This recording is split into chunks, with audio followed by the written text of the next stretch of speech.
Welcome to Luca is a Billionaire, where the only thing I invest in is your answers. You start by confirming device type and signing into the Google account that hosts personalized elements.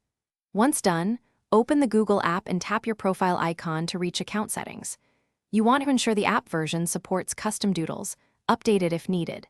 This step matters because account and app state determine available features, and skipping updates can hide options.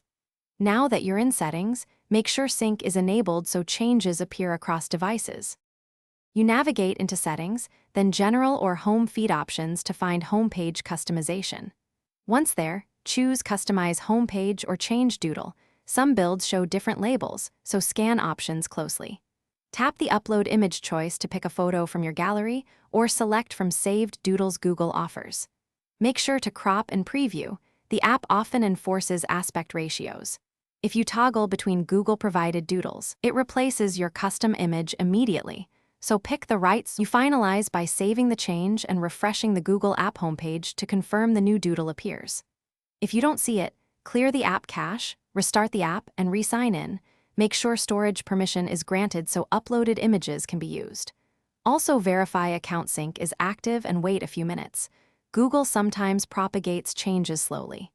If problems persist, try a different image format or update the app, because incompatible files often prevent.